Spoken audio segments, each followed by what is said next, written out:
Chairman Nick Robinson, Lewis FC Chairman Stuart Fuller, Kingstonian Manager Hayden Bird, Cray Wanderers Manager Tony Russell, and Cray Wanderers Assistant Manager Joe Vines.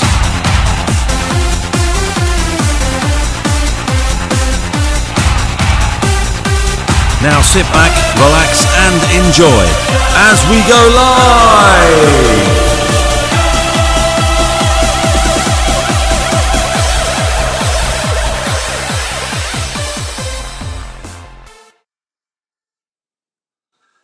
Good evening and welcome to the Non-League Banter Show. Tonight's show is all about Step 3 and 4 issues during the COVID-19 pandemic and the good and bad things that have happened. Wow. Good evening, gentlemen. Thanks for coming on the show this evening. Thank you. I love the chorus. We've got a lot to get through this evening. Basically, hopefully, you're well equipped. You've got your drinks next to you. You've done your toilet breaks, and we're ready to go, are we? Yeah. Well, I don't know about that one, eh? Anyway, let's move on. I want to ask you a question to every one of you to start the whole show off. Give only a minute, just give me 60 seconds, and I'll start with you, Nick. Here we go. So, describe how COVID has affected you in the last 12 months and you as an Isbian League chairman. I've only got 60 seconds. You only got... yeah, so make it poignant and good, Nick. Well, I think the major thing is that 12 months ago, everything was brand new, and we had to think on our feet. So it taught us a lot as to what we were going to do. We got another lockdown in November, third lockdown in January. We had to decide, and we've got a lot of experience now. So going forward, I think it's taught us a lot, given us some experience. Okay, thank you. That's about 60 seconds. You timed that really well. Stuart, in 60 seconds, describe how COVID has affected you in the last 12 months as chairman of Lewis and also a board member of the Isbian League. If I deal with the last bit first, what it showed is that you can teach old dogs new tricks. We've got people, the whole of the board have now learned how to use a computer and can join Zoom calls, which has been fantastic. From a point of view of Lewis, it's impacted the fans rather than the club. The club is in a good place. We was able to use the government job retention scheme quite quickly, so we were able to put our staff onto furlough. We've never had a better playing surface. I think, obviously Joe, as a former Lewis person, would realise that the ground was pretty poor. And the pitch was pretty poor. It's now pretty good. We spent a lot of time planning and thinking about next season, and hopefully now we can start executing on that. And just throw another, have you had any conflict of interest also, being a league chairman attached to a club and being part of the league, particularly what's been happening of late? No, what tends to happen is if there's anything that comes up that is club related, you excuse yourself from that discussion. Even something as simple as an application for the benevolent fund for one of our players, then I would excuse myself from any of those conversations. I'd step out of the Nick, Zoom do you send meeting. him out the room, Nick? Yeah, I'm literally sent out the Zoom meeting, yeah. Zoom meeting. What if it was in headquarters? Would you actually go out the room? Yeah, you have a toilet break. Right, yeah. Okay. Thank you for that, Stuart. Moving on to you, Hayden. 60 seconds, mate. We know you can talk for England. Just tell us about how it's affected you personally and the Kingstonian team or club. For me personally, like every manager, I think it's been really, really frustrating. You've had to try to use the time wisely. With regard to the team, obviously last season was my first season in Kingstonian. The first half of the season, everybody will remember for the cup competitions, getting to the second round proper of the FA Cup, beating Macclesfield 4-0, getting round to the second round of the trophy, beating Woking. And then the second half of the season, we were really looking to kick on in the league. and only Chesham beat us in the last 20 games. We then stopped, just as we were really feeling as though we could start pressurising the teams above us. This season was similar. Started very badly, thanks to Tony and Joe. Took us a couple of weeks to really get into our stride, but as we ended, we were in the top 6, 3 points off third with a game in hand. And again, similar to the previous season, momentum was really gaining. So on both instances, the overriding feeling was a feeling of frustration, just as we felt as though we were in good conditions to kick on. The pandemic beat us. Okay, thank you, Aidan. That's about 2 minutes. Right, Russell, on to you. I mean, Tony, sorry. What am I saying, Russell? Tony, sorry, mate. Tony, tell me, you're probably more annoyed than most with how it's affected you, but just tell me your feelings about how this season's affected you, mate. What, football or personal? Well, you personally and the club, your football team. Personally, outside of people getting ill and dying, personally, it's been quite good because it's made me, obviously, football stopped, work slowed down, so I've got loads more time indoors with the family and the kids. So that's been really good, if I'm honest, really, really good the last year. Got to spend loads of time with the kids and the missus, and we haven't killed each other, we're still getting on, so that was good. And sometimes you take it for granted. You come in from work and you shoot off to watch your game, watch training, and you say hello and goodbye. It's probably made me realise, that the kids are growing up so fast. This has given me a year to have some quality time and try to find a balance maybe going forward. Football-wise, obviously, we come up the previous year having won the league, and like any team, when you win the league, the wind's in yourself. So, we were coming like a train. I think we're the only team still unbeaten in 2020. We've cut the lead from Worthing from 16 to 7 with a game in hand, with 9 games to go, and we felt that we were going to catch them. We felt we had the win. We just felt unbeatable, and we're absolutely flying as a club. And then obviously COVID coming, it's a little bit deflating. It's no one's fault, but it's a little bit deflating. And obviously, the start of this season brought different challenges as a young management team. So we was now going to be playing loads more games in a short period of time. So we had to try to come up with different ways, me and Vinesy, of managing that in terms of numbers and the way we train. So, definitely about 7 minutes, sorry. Yeah. Sorry. Good one. Just letting you know. That's what I mean. Eating into mine. Yeah, that's it, Joe. I mean, does he do this in his team talks as well, mate? This is him, mate. Believe me, this is him. Can hardly get a word in. Right, you've had more than all time, Tony. So Joe needs to. He's so frustrated. You wanted 20 minutes half time break. He's a frustrated manager as well. This man, he wants to get his say over. To be fair, Joe, give us slightly different here. Obviously, give your personal reasons as well. But as players, how do you think the players have coped with this as well? First, give me how you felt, and then players. Yeah, I look at it from somebody that is leadership in a business as well, and is concerned about people welfare. Because I don't know about you, but I'm feeling a little bit now more than ever fatigued with this whole the lockdown, the continuous lockdowns, and not being able to see the end of it all. So obviously Boris has given us a way out. We can see that that's coming, but I can imagine a lot of people mentally are not in a great place right now. I know that it's been difficult. So that's the bigger concern. Physically, it's been tough to have people stopping and starting. Hayden will attest to that. You're trying to get people match fit. But from the mental perspective, I think it's been the most challenging of times, certainly in my lifetime. Wow, very well said, mate, and I can understand that totally. Right, I mean, the reasons we're really all here is to get the nitty-gritty. That's all the niceties out of the way. While my phone's going absolutely nuts here, I'm just switching that off. Basically, Pardon Might me. want to turn it off, mate. Yeah, I will turn He's it off. got another Has phone anyone that he's else ringing turned their himself. phones off? And I've made the cardinal mistake not turning my one off. Well, But I'm just wondering who's ringing you. Right. Right, listen, okay.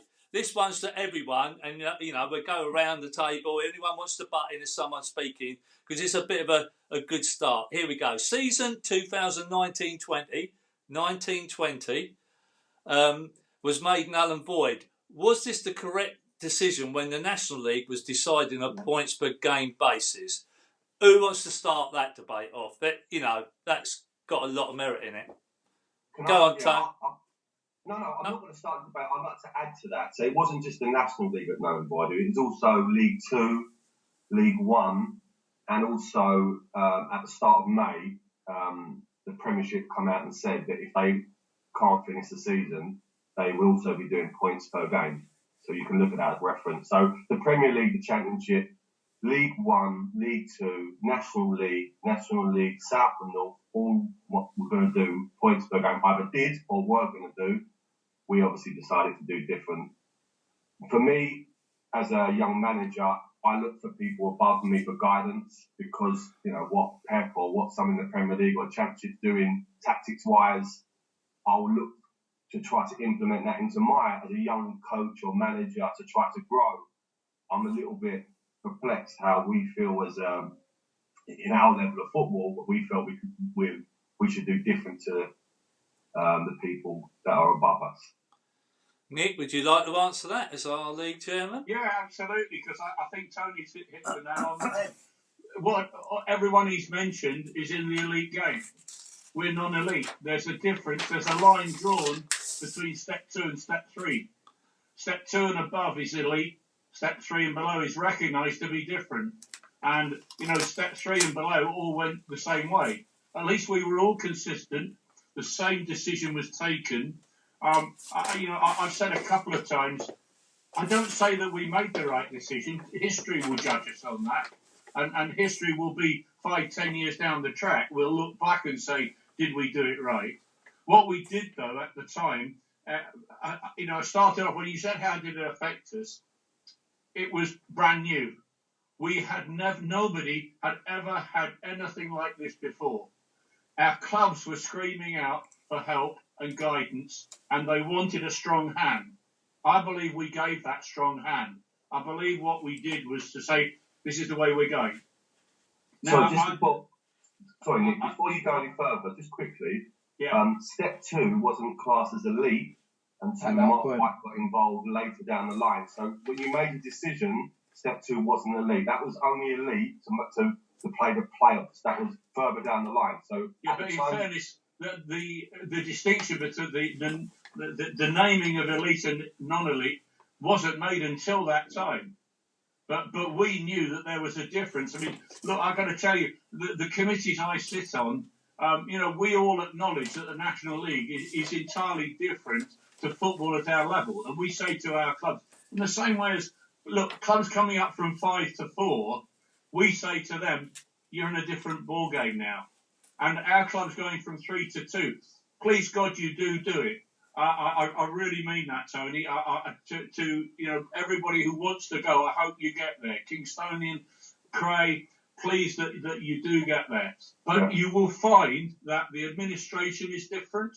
You will find the whole atmosphere is different to what you've had in the last few years. And, I think that what we did at the time was to give that leadership. Now, what happened in the National League was they didn't know what was happening from all along. They didn't know the finances, and when it came to the playoffs, those clubs each had to put up, what was it, £35,000 each? Mm-hmm. Now, suppose we'd come to our clubs and said, guys, each of you, you're going to have to test all your players. You're going to do this. It's going to cost you £35,000 each. Well, I don't think I'd be still chairman, to be quite honest. I'd have probably been taken to the funny farm. Hayden would have been leading me there. and rightly so. What we had to do was to look and guess and say what was the right way forward. Stuart will tell you, we had a really difficult board meeting that time to go around and say, what are we going to do? And we looked at all the options. And I got to tell you, we went round, and you know, we have 12 members on our board, nine of them are club members. And I went round each of them, and each said null and void. Now, personally, and I've led the argument this year, don't null and void. I don't like those words. But last year it was absolutely right. The 9 club representatives said, null and void, we can't risk anything. We need to do this, and we need to make a decision. I'm not going to stand it. I'm not going to sit here and say, absolutely right, we made the right decision. What I do say is that we provided leadership and we let clubs know what they were doing. Nick, can I just... Go. Something that you said there sort of stuck in my mind, but one of the words you used there was guess. And I suppose, with hindsight, do you believe that the decision that you made now is still the right one? That's a really good question, Joe. I mean, I think that in the circumstances, yes. And in those same circumstances, I believe we would make the same decision again. We've made a different decision this year. So it goes to show that we've learned. And look, I think the incredible thing is that we have to show our clubs, our players, our supporters, everybody, that we learned. So we've said this year we're not using those words null and void. We've used the words curtailed. And Stuart, you know, I just loved your article last week that explained, about having a Word document and save as, and you press it and you don't save and you've lost everything. You know, that was absolutely brilliant. I could not have described it better. But we made it different this year. What we've done is to preserve the situation so that we're not saying we're going to use the data from this year, but if we want to, we can. So could we have not done that with the previous season? With hindsight, yeah, of course. With hindsight, with hindsight, you can have 20/20 vision. It's perfect, isn't it, in hindsight? Because you learned the history. That's why I started off by saying it was all brand new 12 months ago. Now, if I get it wrong, have a go at me, you know. Yeah, I mean, listen, Nick, I appreciate you coming on this show to explain it because I know you don't have to do that. So on a personal level, you know, it is appreciated. I found it a little bit tough to take. So obviously, you know, we was in a position of a chance to go up. So, you know, I've got a sort of vested interest in it. But the one thing I struggled with is having made the decision to null and void. And like you say, if everyone in the room voted for null and void, you know, that's what it was. But yet, 3 months later, you're emailing all the clubs saying, if it gets stopped again and we're going to do points per game, at what stage are you okay with us taking the table from? Now, if points per game was such a unanimous decision to null and void, why would you suddenly 3 months later push it out to all the clubs via email? That's what I struggled with because there's no conviction in what you was trying to say there. Because Tony, look, so I was just trying to say just now, we've learned. We've developed. And what came back was, yes, we appreciate the decision that was made. And believe me, I had loads and loads of phone calls from club chairmen saying, well done, you know, we appreciate the decision you've made. We may not agree with it, but we appreciate that you've made the decision and gone forward with it.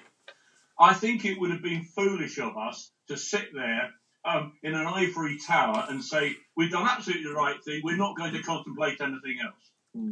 What we've done is to say, we may need to look at something different. And we may need, look, if we'd gone to 90% of games this year and suddenly we'd stopped and got into lockdown, I believe that we probably would have decided on points per game. It's hypothetical, but I absolutely believe that we would have changed the decision this year. If I can just say just quickly, first of all to Stuart and to Nick, Don't worry, because I know firsthand that Vinesy and Tony think the best form of defence is attack, because they attacked me from the start of the season as well. Yeah, but you let goals in, I haven't. I like to think we're nice. You defended your cause better than my centre halves. Trust me when I say that. What I would say, Mick, is speaking a little more impartially, because I think I can, because we wouldn't have been promoted on a points per game basis. So it's much easier for me to be impartial. But in fairness to the league board, I think they did act decisively, which is, dare I say, better than the National League did. And I remember all the way back to the start of this, Nick, you may recall that virtually every game was called off. We were cancelled, and I think even the Football League was cancelled. And the first week, I think the National League actually carried on. My point is, and what I would say is, for last season, is in answer to your original question, Mick, my view is, I think that the people that were making the decisions, the league board, they couldn't do right for doing wrong. I think that they were in a possible position. Normally in football, you have someone around the table where you can fall back on experience, and of course no one could. And for me, any decision was probably the right one. There were more important things going on in the world, that's certainly true. And it was so new to everybody. I think in hindsight, it's easy to criticise, but personally speaking, I didn't have an issue with the null and void. Nick, but let's remember that the other thing we did was on the 9th of March, we came out and said no handshakes. The Premier League didn't come out at that stage. We came out and said there's a problem here, right? No handshakes, and we did that on the Thursday. We notified all clubs. Other leagues then followed suit, but we came out, we led that way as well. Will you die a better person for saying that, Nick? No handshake is your legacy for the Ryman League now. So you can leave hands up. I said no handshakes, and so that's it, mate. But can I ask a question? I'm keeping it on the same theme.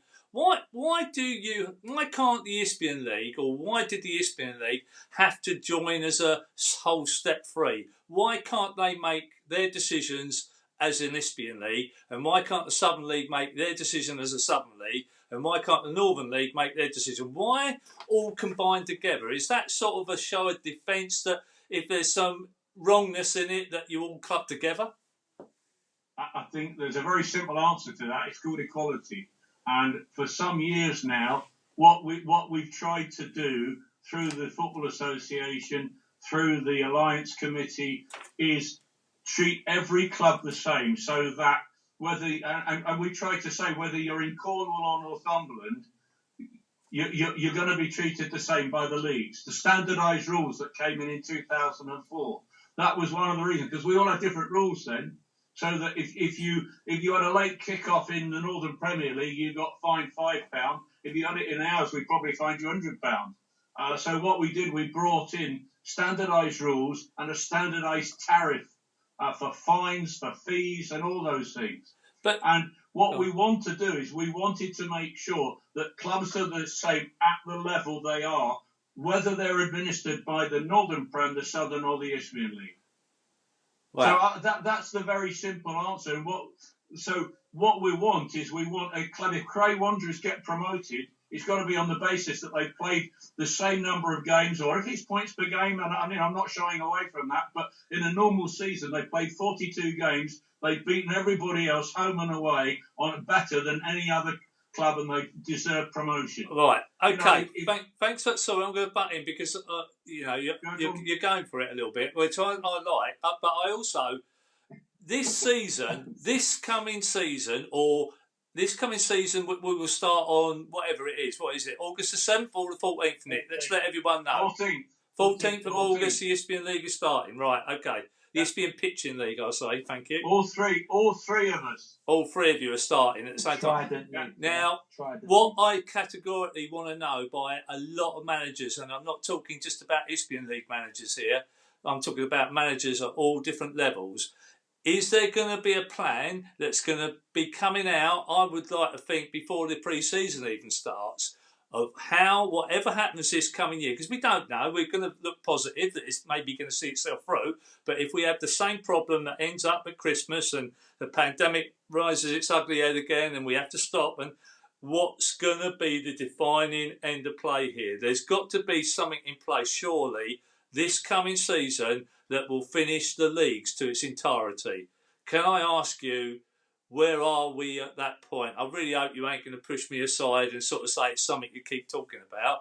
It must have been talked about pretty much every meeting, surely. How are you going to end next season before it starts? So everyone knows where they stand, because I don't think any of these managers could stand another season, along with loads of managers I speak to, can't stand starting the season without knowing how it's going to finish. Okay, have you stopped now? Yeah, okay. You're not commentating on 45 minutes. Yeah, go on, I'm giving the managers one here. The answer, very simply, is that the Trident Leagues have gone to we at the Alliance Committee. We have said we actually want a rule change. The rule change that will go through at each of our AGMs that will say that, and I'll be very honest. We've said what it's going to be. What we haven't said is the criteria that will put it into effect. But we've said that we want to change the rule that says, in the event of this certain criteria happening, then there will be an alternative competition, and this is what it will be. So we're going to spell it out. Right. I will tell you, and Stuart was at our meeting at the AGM on the 1st of August. I said then that I wanted clubs to know by the 19th of September when they kicked off. I wanted them to know then what would happen in the event of an interruption. Well, it'd be good before then, though, Nick, wouldn't it? Before then, surely. I mean, 2 or 3 weeks before then, so people can, can absorb it. No, Mick, I'm saying that this season, August the 1st, 2020, we had our AGM. Oh. And at our AGM, I said that before they kicked off on the 19th of September, we wanted every club to know what would happen. We weren't allowed to do that by the FA. And that is still a big regret of mine, and I'm still quite hurt by it. It's still a very sensitive point for me. Wow.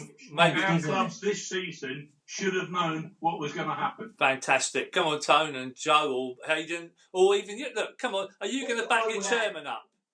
All that I would add very quickly, sorry, Stu, all I would add very quickly is with regard to the previous subject, used the word equality in response to Tony's question. And I think that was the point Tony and Joe were trying to make initially. For me, I was more relaxed with it. The point of the game, it was a bit of a free hit.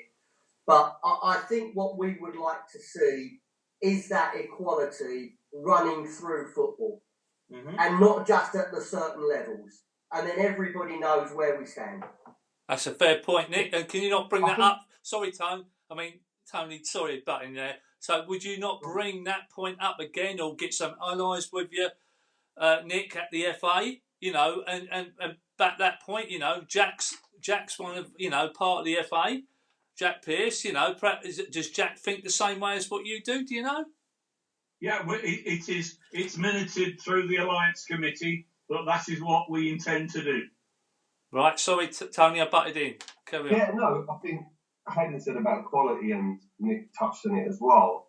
And being, young managers or, making your way through the leagues as we are, I started in the Kent League and got promoted. You believe that you're in a chain. You feel that you're part of something. The pyramid. You keep climbing to the next one and you get in that league and then your ambition is that's your hurdle, you get over it. So you feel that you are travelling. And when you get to step 3, in my head, I thought, you're at a really good level of football. And we talk about quality.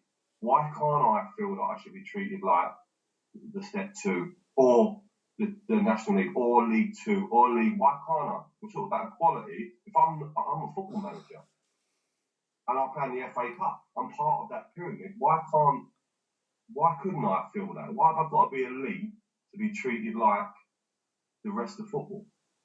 When we talk about equality. Stuart, you answer this one. You come into this conversation. Well, yeah, there's a couple of points I want to make. Just going back slightly, then I'll come on to that. I feel really sorry for Tony and for Cray Wanderers. I'm a good pal with Chairman Gary, and I know how difficult that was. The point I would make, though, is if you went out and you got the answer from every club, let's just say at Step 3, about was that the right decision, I would say 80% would say it was the right decision to null and void it. Because the clubs have nothing to play for. You've got 80% of them have nothing to play for when they get to that point, do they? Well, no, hang on, Joe. What I'm saying is that it was pretty obvious that we weren't going to play football again for the rest of the season. So at that point there, if an option is null and void, and we know that means no relegation, all you've got is the teams at the top that are competing for those very, very small places. Us at Lewis, we were above the relegation zone just, and when it came out null and void, it was like, okay, fine, but that means we can start planning for next season because I can park that to one side. But I understand how frustrating and annoying that must have been for you guys because you were in such a strong place. But why should it be about what other clubs want to do? We're talking about we're in a chain with the Premier League are coming out saying to Liverpool, and you can Google it as reference. They come out at the beginning of May, and they were going to plan to start on the 17th of June. And they said, if we can't start, we will crown Liverpool champions. They didn't go around asking everyone's vote, because like you say, why would anyone else care? And unfortunately, we live in a world where people don't like to see people do well. So they're not going to vote for a team to go up when it ain't going to affect them. Bearing on them. So what's it got to do? We're talking about leadership then, and we'll come further on to that, but my thing is leadership and being part of something. If we're truly part of something, the Premier League don't go around asking teams what they want to do. They lead. They've come out and said, we will crown Liverpool champions. Just like, I think Wickham got crowned champions in League One, Wilson got champions in the National League South. They didn't go around and start asking people for votes. Why are we treated differently? Talking about equality, why are we treated differently? Are we not part of this? Are we not part of this chain? Why are we suddenly doing things different? Because we go null and void, everyone below us is affected as well. So why? There's got to be a progression. It's got to be champions. It's got to be parties and celebrations and momentum. That's what integrity football's about. of the competition. I would love to think that football was that joined up and that there was that view, Tony. I would love to think that. I would love to think that the National League cares about what's going on at Step 5 and Step 6, and I'd love to think that the Premier League is really interested in building that up. But I think that football has proved over the last year, unfortunately, in some cases, it doesn't work like that. And that's wrong, but it's not something that I think we have a lot of power to change. Yeah, but what's it got to do with the Premier League when they care about Step 3? I'm talking about our level of football, deciding the way we're going to make a vote is to go around asking everyone, rather than go common sense. Why don't we speak to people above us? Like, if I want to go a coaching thing, I know a manager of League One. Like, so for instance, when Wayne Burnett was Dagenham and Redbridge manager, you know Wayne Burnett. So when I was a young manager of VCD, I used to phone him for some advice, or I'd pop down and watch him train. I wouldn't say nothing to him. I was just trying to take a day off work. I'd watch the way he was coaching. I'd watch the way he talked to the players. I'd go and watch when they go and have their lunch, how they behave. I was learning from people above me. So why are we sitting in a room making a decision when the people above us will clearly, if you look for reference on the Cray Wanderers, I'll do an interview with the club with Mark Hunt, I already called that everyone was going to go points per game above us. Because common sense told me, well, we're part of a chain. Everyone feeds them. They feed up, they feed down. Why have we cut the chain? Why was I think with the respect that, you know, there is a difference between those and us. There is a them and us, and it's all about money. the Premier League couldn't afford to null and void. They had to look at because of their broadcast contracts, which gave them the income to keep going. They had to find a way to get back. Whereas we didn't. We don't have broadcast contracts. I wish we did. And had we done so, we may well have to have found a way ourselves. But the Premier League, you know what one of the differences, you say, we don't go around asking clubs. No, 12 months ago we didn't. We didn't go around asking clubs. We made a decision, same as the Premier League. But when the Premier League have a meeting, when their 20 clubs turn up, they are all the owners or the chairman, the decision makers. When we have a meeting, we don't, I'll tell you what, we don't get anything like 90, 100% of owners and chairmen. Does your chairman, with a great respect, and I'm a pal of Gary's as well, but Gary doesn't turn up on our Zoom meetings. He leaves it to Sam and other people. That doesn't happen at the Premier League. It doesn't happen at the EFL. The National League, again, it doesn't happen. The chairmen are all involved. The owners are all very much involved in the day-to-day running of their club, and they care what happens. Now, I'm not saying that our chairman and that don't care. What happens is that we are structured differently. Our people, our clubs run differently. The secretaries in our clubs are, God help us, we wouldn't run without really decent secretaries. You look at your own clubs, without good secretaries, you would be in real trouble. You'd be in front of us having 3 points deducted for unregistered players and all that sort of thing. You'd be on late kickoffs. You have to be, you are totally different. So I think that it's not even worth comparing us. I think it's an unfair comparison, Nick. I think you're right. In terms of the Premier League versus the Isthmian Premier League, there's a gulf. But there shouldn't be that huge a gap between the Isthmian Premier and the Conference South or the Conference North. Agree. So, obviously they've got this elite status now, but how do we, because it feels to me a little bit like the decision that was made is more about like pull the ladder up, don't write anything step 3 and below, fend for yourselves. The rest of us are on the pathway to, potentially league football. So, how do we get closer ties? How do we somehow work out the knots of, be allowing a team? Because for me, forget Cray Wanderers. When you look at the most consistent side over the last 2 seasons, season and a bit, Worthing. Adam Hinshelwood has done a fantastic job down there. They've been developing some really good young players. They play lovely football. Hayden will attest to it as well. Now, there's no club that is better prepared and more deserved to go up than them. Forget us. It's a shame that we weren't able to get Adam on here, but I'll be interested to see what their thoughts are on it, and if there is a way to try and because it's almost 2 wasted seasons from that perspective for them. What are your thoughts on that? How do we close the gap between our league and the level above? I wish there wasn't such a gap. I honestly do. I genuinely wish there wasn't. But I've got to say that the National League has sought to widen the gap, I believe. If you look at our ground grading requirements, what we say is we believe that the C grade is right for our level of football. Now, the National League think that they're right for step 2. I personally believe that, 5 turnstiles means that they have 3 that's never used. And that really irritates me. I've been a great leader in trying to get what is realistic for our clubs in those terms. The National League, and, please God, I'm not criticising them. I'm just saying that that's what they want to do. That's what they want for their clubs.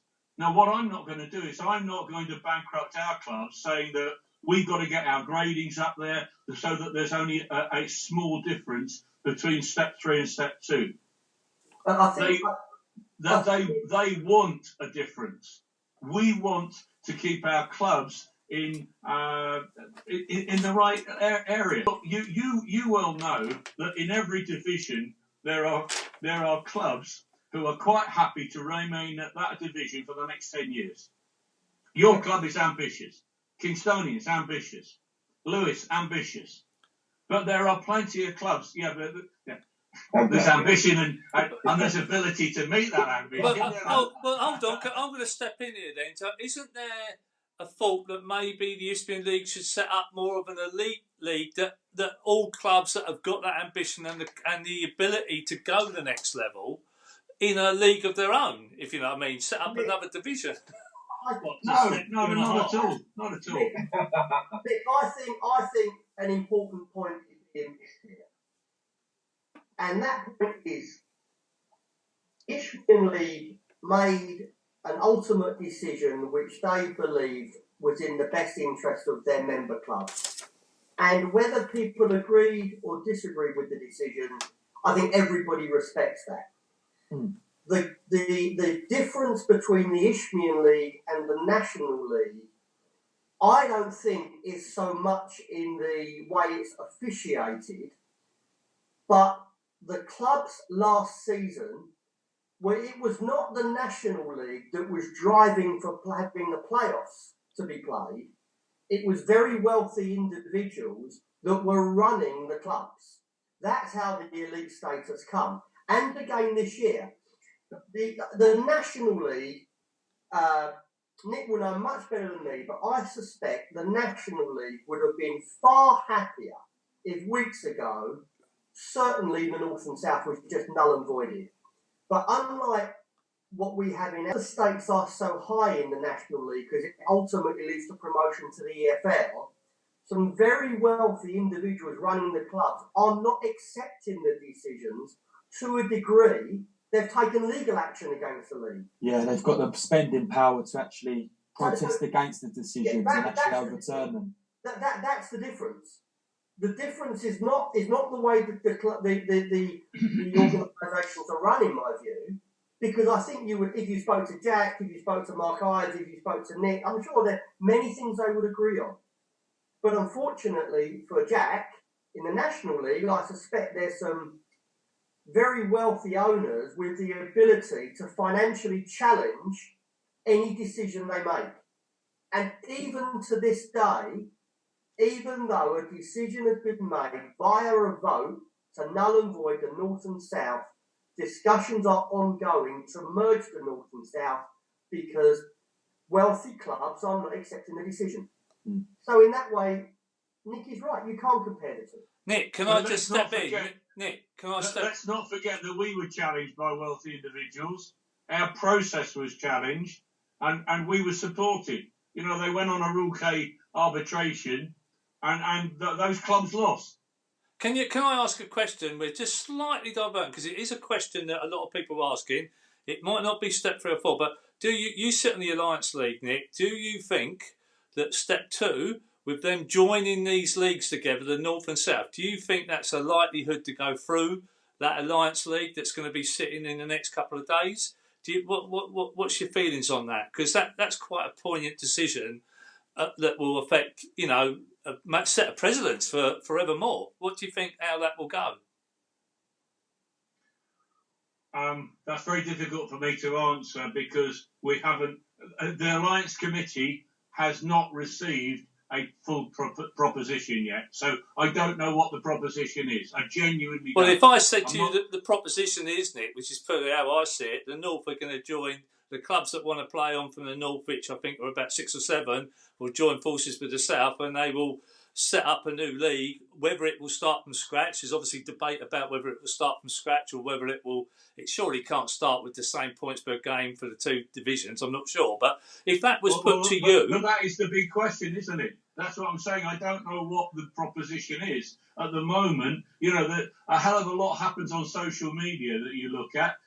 You've got Concord Rangers, for instance, who jumped in and said, "Yeah, we're up for that. We'll go for a joint division." And then when people say, "Well, we start looking at that," Concord and I think one other club, Stuart, you'll know better than me. Havant and Waterloo. Yeah, Havant and thank you. Said, "No, we're not. We don't want to be part of it." Yeah, we put our hand up to start with. Now, no, we don't want to now. So until you actually know all the detail, you can't give a All view. right, I'll give you detail about this then. That 6 or 7 from the North Division will join the South Division, and they will start another division, and they will probably only play each other once to get it through. Would that be? Do you think the integrity is damaged by the league? I think it will. At least it will help with promotion and relegation issues, which will almost come to relegation, though, will there? But look, I've got to say to you, first of all, you've got to say, so if that starts with a blank canvas, each played 0-1-0, etc., I don't believe that playing 12 matches should give you the right to promotion and relegation. wow. If that's right, then we might as well look at our How many clubs should now. you play? How many should you play to get to that stage? Oh, don't start it. I won't go down Hey. that path.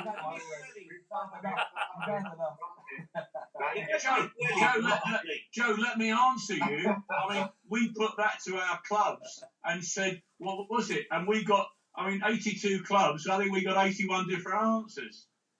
Wow. I think the danger there, Majority, to pick up on that, is you imagine if Welling won that league and they get promoted. So they'd have played 11 games, they'd have gone into that league, bottom of National League Yeah, South. true. So you imagine what that's going to lead to. So I think the other danger is that there could be clubs that just, halfway through, after 6 games and they've got 2 points, someone like, I don't know, Eastbourne, let's say, for example, they go off to a terrible start, are Eastbourne going to want to go up to Fylde, on next Tuesday? They're going to be going, no, actually, the cost of that. Yeah. So I've got a question for Nick, actually. So as it stands, there's 21 teams in the South, National League South, that is. Now, if Mick's right, Mystic Mick's right, and he's not often, let's be fair. even a South Park, Come on, Hayden, help me out here. He did tell me South Park have confirmed not very often, but if even a blind squirrel finds a nut once, right? If he finds that nut and he's right, and 70% of the league is made up of the National League South, and they do 3 promotions, and 3 South teams go up, that would leave their league with 18 teams. Do you think there's a possibility of a restructure by the FA from promotions from step 3 to 2 and 4 to 3, and etc., etc.? Very simply, no. Right, okay. You also have to look who's at the bottom of step 1. Virtually all the teams at the bottom of step 1 are Southern teams. Yeah, but are Dover going to go down? We're not close enough to the National League to know. No, they're elite. I know about it. But I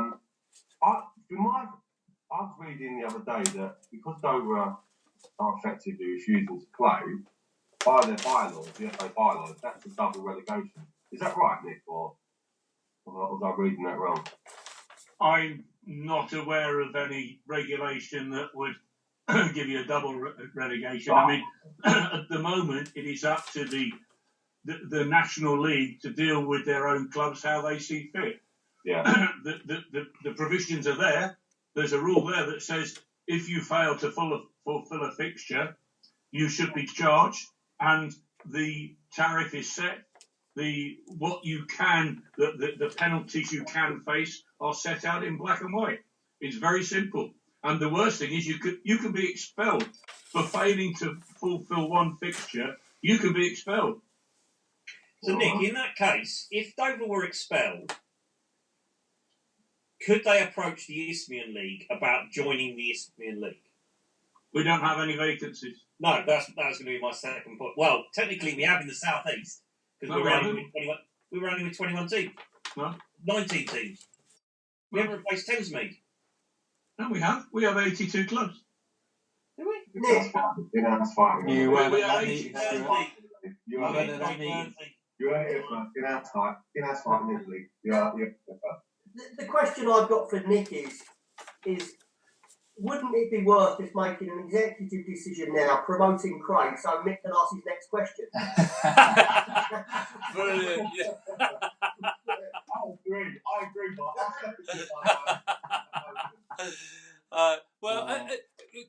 let's move on a little bit. I want to ask Stuart this. The step 3 to 6 clubs were offered a grant of up to 27,000 recently. Do you agree this grant had so many stipulations that it made it almost impossible for clubs to apply for any sort of significant amount? I've heard this from a few managers where, the step 4 clubs, Nick, and that they're all trying to sort of take a bit of the pot as such, and they find it increasingly difficult and bureaucracy in trying to get some money to sort of like pay the bills or even sort of do the things, the pitch and stuff that they would have generally have done. They're really finding it difficult to sort of get into that. And when you think of what the step 2 clubs and step 1 clubs have just been given grants and been given a whacking load of money, the lower steps don't seem to have been able to be given that type of money to sort of pay some of their bills up. So I think firstly, I think it's the pot being made available was very good for the game and gives the clubs the opportunity to get some of the cash back. I think the process was rigorous, and personally, I disagreed with the fact that clubs could only claim costs back from the 1st of January. So I think that's quite unfair when clubs have been incurring costs without fans in grounds, without secondary spend. If I look at our case, our last home game was the 24th of October. So we've incurred costs ever since then that technically, from that date until the 31st of December, we can't claim any of those costs back. So I think that, in essence, that doesn't change the amount we could claim, because, we made an application and we got our grant. But I just think it was an unnecessary burden on clubs. It could have been easier. Well, I'm being told that it's more difficult than how you're even saying. I'm going to say to Nick, what's your opinion, Nick, first and foremost? And should the league have worked with the FA and Sport England to achieve a grant more in line with the National League, which ultimately has no criteria in claiming the money? I think you've got to take into account the fact that the grants that the National League got in October were to get the National League going. It came from a different pot. It came from the lottery. And look, that caused enough problems of its own with the National League deciding how it would be distributed. But it was given to them, and it was to start the National League, because without it, certainly step 2 wouldn't have started. So I think we're not comparing like with like. And believe me, through the FA, we have worked tirelessly. And I've got to say, Jack Pearce personally has put his life on hold to fight for our clubs to get the money from government. The first thing we do is to actually say thank you to the government. And very few people do that, because it's very easy for somebody to say, yeah, we're going to put 25 million on one side for that. Nobody turn around and say, great, thank you very much. So I think, first of all, we have to say thank you, government, for doing that. Then you look at it and say, we think you could do it a different way.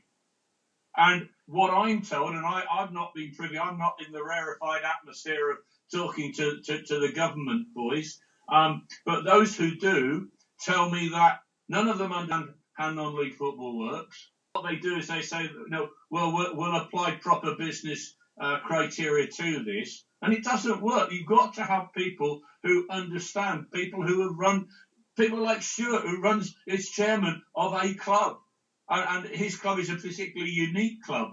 But, go along, get Gary Hill, chairman of Craig, get John from Kingstonian, get them to go in and explain what happens on a day-to-day basis. That's what I believe should happen, so that, as Stuart says, we compensated for what happened when we couldn't play matches in November and then carried on into December. And I don't believe they fully understood the problems our clubs were facing. They said, no, we're going to do January to March. And maybe from there on, there may be something April onwards. But Jack Pearce tells me, MS. we had ridiculous situations as this season has gone on, where people are talking with DCMS, and there was one minister went on and said something on the 5 o'clock briefing that his own department didn't know about. So we were being briefed by DCMS, and the Prime Minister went on and said something completely different. Are you aware of your member clubs as struggling to try and get a bit of this money? That this 27,000 for step 3, and I think 15 for step 4. Are you aware that clubs are struggling to try and get? And if you are aware, what advice can you give them publicly now to help them in some way? Is there somewhere they can speak to? First of all, the entries are closed, so we can't do anything to help them. But what we did do is we got feedback from our clubs saying these forms are ridiculous. These forms are bureaucratic nonsense. So we went back, we went through the correct channels and said, please, our clubs are having difficulty. We come back with the thing that gets chucked at us, and we pass it on. We're volunteers. All our secretaries are volunteers. How many of our secretaries get paid? 1, 2 out of 82. But so we said, please, can you help us? The Football Foundation set up a helpline. Any club that was in difficulty in filling in the form was asked to ring the Football Foundation. And Stuart knows from our own board, we had one guy on there who was saying, oh, well, we probably won't even bother.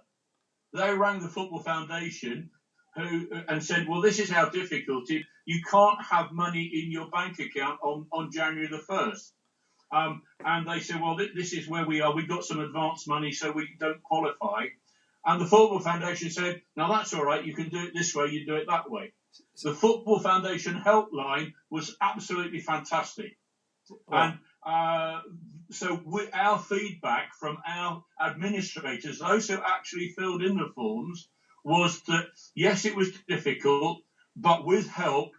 I mean, we had, 81 out of 82 clubs filled in the application forms.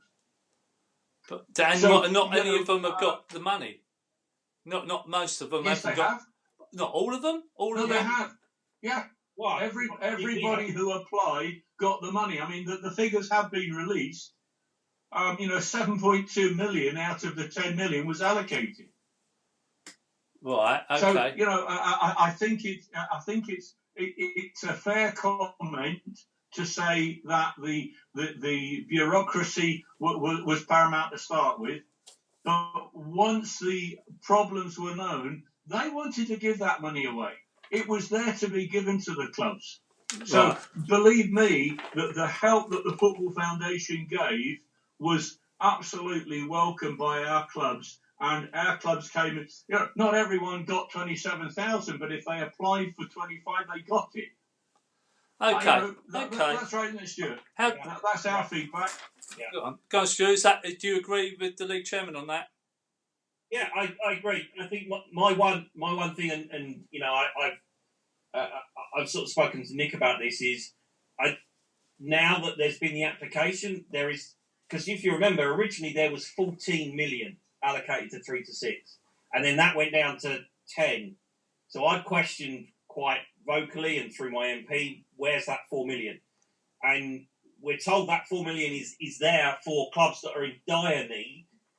And I hope that if there are clubs at steps 3 to 6 that really are facing difficulty in being able to come out of where we are now into next season, that there is a mechanism for them to apply and get. Can you tell them live what that would be quickly? What's the mechanism? Well, let's remember that the 14 million was split as to 10 million as grants and 4 million ring fence for loans. Thank you. Now, Stuart's point to me made quite vociferously, and we're good mates, but it's £7.2 million has been allocated, £10 million was put there. Where's the other 2.8? And he's quite right. And we're saying, what's happening? And what we're being told, which I think is, I'm sorry, but we've got to be critical. We thank the government, but what was being said back to us was the likelihood is that if you haven't applied for it, it's not allocated, it'll be taken back into the Treasury. Now that's horrendous. So what we've also been told is that 2.8 will be used to add additional funds. So at the end of the form, and believe I didn't have to fill the form in. I did look at it. I didn't have to fill it in, and I fill forms in all day long in my business. I'm glad I didn't have to fill the form in. But towards the end, there was a thing: is this helping you? Do you need more help? If it was yes, you got taken to a different form, and you had to provide accounts, and so there were high hurdles to jump, but it was there, and that the difference of the 2.8 is being allocated to those clubs, and we were told that there were, I think it was Stuart, I think it was 28 clubs that had said, no, this won't help us. We still face bankruptcy if you don't help us more. So there's 28 clubs who have applied for an extra part of that 2.8. Right. And there's still the 4 million that is available for loans. Right. Well, look, I want to move on a little bit, but obviously, hopefully, if any of the clubs that are listening out there from Step 4, or well, obviously the Step 3, I'll get it right, from Step 5 and 6, we'll have to go and speak to Alan Constable from the Combined Counties League. But anyone from the Step 4 and 3, if you feel that you need help to try to get some more money and lobby, well, obviously you can hear it now. There's the board member there sitting in front of me, Stuart, and there's the league chairman there, and Kelly's probably listening at home. You only can speak to them, and hopefully you can lobby the government or lobby the FA or whoever you have to lobby, but let's try and help those clubs that haven't got enough money to follow it through. If they've missed the time guide, because some people might not be necessarily on the ball with all that sort of paperwork stuff, and some of these clubs don't have those type of people that can do it. So they might be the clubs that might end up struggling for next year. But can I just ask as well, Hayden, did you get a handout from this? And Tony, did your club get a handout? Personally, No. no. The answer is I wouldn't know, Mick. Obviously, John deals with the financial side of the football club. I don't get involved in that at all, so I'm afraid I'll answer the question. Tony? I'm the same. To be fair, you'd have to ask Stan Wright. He would be. To be fair, I'm asking the wrong clubs, aren't I, really? Because they got a few of you two, so I don't suppose you two clubs. I'll tell you what, Mick, I would be very surprised if Kingstonian and Craig didn't get 27 grand each. Well, the only thing I would say is obviously in Craig's situation is Craig share with Bromley, so therefore a lot of the costs, and I know this from my conversations with Gary, a lot of their sort of ongoing running costs aren't the same as Lewis, the same as Kingstonian with I agree with you. But they don't get the income either. Yeah. They don't get the bar income and all that. The only other thing that I would say with regard to the funding and how it was distributed is that I went round Tony's house in the last season, and he certainly didn't have an extension with a massive gym on it. Yeah, that's true.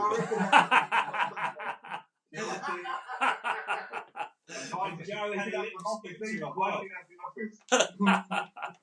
Don't worry about me. Okay. And you said he had the WC down the goal. Okay, look, I want to move on because this is another important point. But a lot of people, a lot of clubs, obviously, there was talk of the non-league pyramid changing. Has this been put on hold for COVID, or can you elaborate? Can you tell us more about what's likely to happen? Even my head's spinning with what could happen with this pyramid change, and is it likely to be changed before next season starts? Now, Stuart might well know a bit about it, but Nick, I really would love to know where we are with this pyramid change and how it might affect certain clubs, even to the point of how it affects below the Isthmian League. I want to see your head spinning.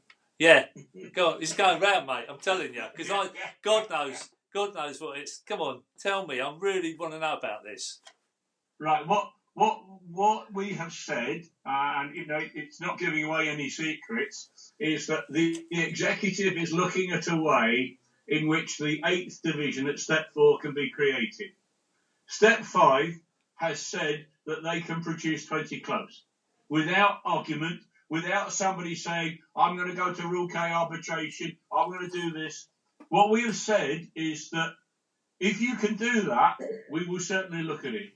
If there is one club that comes out and says, I don't agree, I should be in that 20 and you shouldn't, then it won't happen.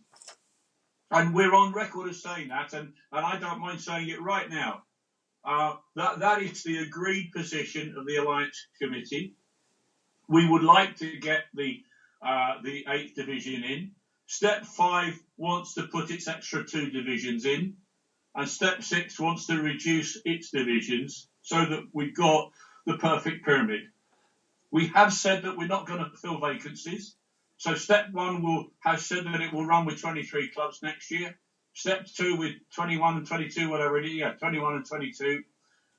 The Southern League will run, and the Northern Premier League will run one short at Step 4, with Droylsden having gone.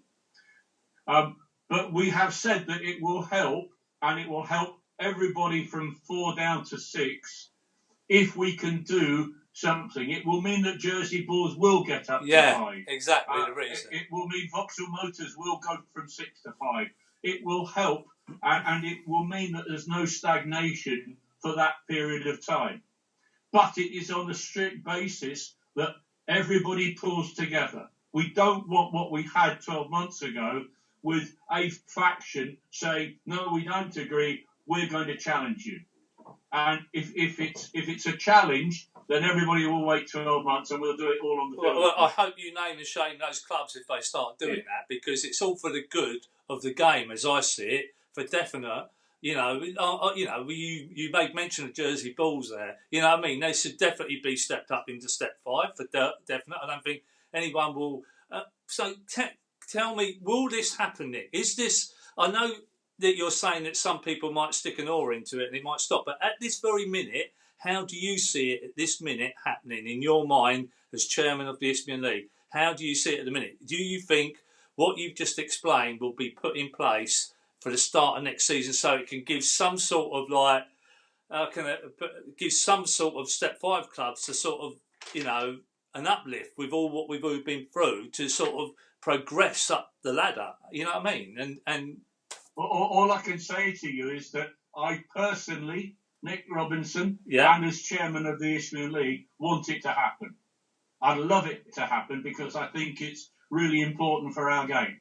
Nick, do you think if, like I alluded to earlier, that if this combined sort of hybrid league was to take off, as Mick said, and the South was to go down to 18 teams, you honestly think they'll run a full programme with 18 teams in?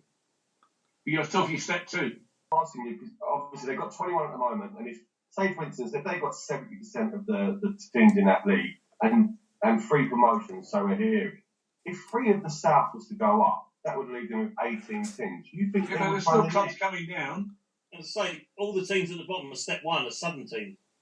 The 3 go up, the 3 come down. I thought that the National League there'll be no relegation. So there is going to be relegation. No. What they've said is no relegation on the basis of the vote that they had.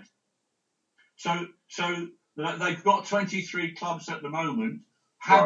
If they run a normal season, they would have relegated 3 and promoted 4, so as to make up their number.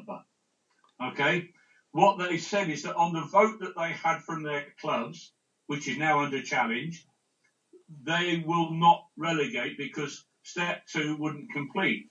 If they now change that, and if everybody agrees so that there is an alternative competition which provides promotion, of course there's got to be relegation, because it would make it 26 clubs, which doesn't work. Yeah, but would there be promotions from Step 1 though?